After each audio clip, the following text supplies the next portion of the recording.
كل مسلم منا بحاجة إلى أن يحمد الله على عدد الأنفاس، وعلى عدد رمش العيون، وعلى عدد ما حرك الله مفاصلك. والله لو ما جاء أحد منكم الالتهاب اللي يأتي في أعصاب الرقبة هنا ما يقدر يلتفت، ما تستطيع والله أن تعيش، تتعب، تريد تلتفت بكامل جسمك.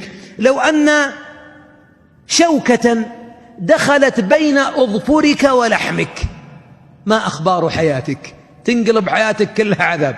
شوكة يا ابن الحلال انسى وأنا انساها، انقلبت حياتك ألم وحرارة وطبيب ويأخذها بمنقاشه. ما استطعت أن تتحمل شوكة، والله جل وعلا منذ أن خلقك يقلبك في النعم. رجل مريض في مستشفى النقاهة في الرياض، مشلول شللا رباعيا، وهذا الرجل إذا أرادوا إخراج الغائط منها جلكم الله أدخل الأطباء في دبره 8 تحميلات، يصب القيح والألم ويعض الفوطة على أسنانه ويبكي. حياته من 7 سنين لا يخرج إلا بهذه الطريقة، ثم يكشفون بلا شك عورته، ثم يلبسونه الحفاظة، ثم بعد أن دخل عليه الزائرون له وقفوا يسلمون عليه عرق ودموع، فقال لهم: قولوا الحمد لله لم تكشف لكم عورة ولم تحتاجوا لإخراج الأذى منكم إلى تدخل آدمي. احمدوا الله، أنا لي 8 سنين وهم يشوفون عورتي ويلبسونني الحفاظة وتكشف عورتي. احمدوا الله. والله إن أمنيتي التي أتمناها ثم بعد ذلك يقبضني ربي أن أضع جبهتي على الأرض لو مرة واحدة. يقول: احمدوا والله اللي تسجدون وتلمس هذه الجباه الأرض، كثروا من السجود أيها الأصحاء. هذه وصية معاق مشلول شلل رباعي. أنت بحاجة إذا سجدت أن تحمد، وإذا رفعت أن تحمد، وإذا تنفست أن تحمد، وإذا أضاء الله عينك أن تحمد. كم تقدر نعمة البصر بكنوز الدنيا. لو قال أحد الناس: أنا كفيف أريد عينيك وأعطيك صك كل ما أملك، 1 2 مليار، أتبيع عينيك بكنوز الدنيا؟ لا والله. وبعضنا زعلان عشان سيارته مهي بجديدة، وبعض الشباب زعلان لأنه ما لقى وظيفة، وبعض الأبناء زعلان عشان الوالد ما شرى له همبرجر، أو ما غير الشنطة، أو ما عطاه مصروف يريده، أو ما غيروا جواله. ما زعل.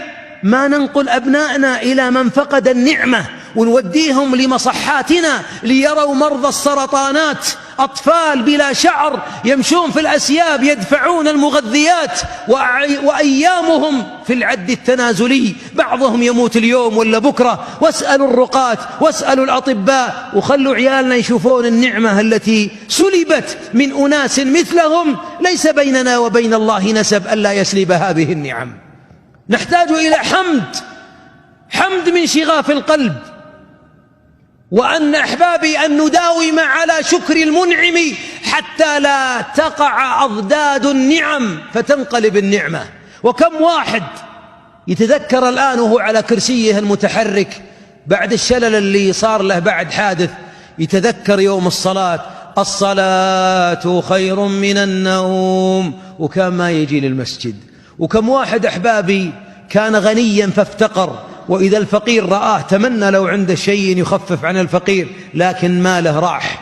وكم واحد يتمنى أن يصوم الاثنين والخميس، لكن الحبوب اللي معه كيسة مليانة والطبيب يقول له لا تصوم، ما راحت عليه.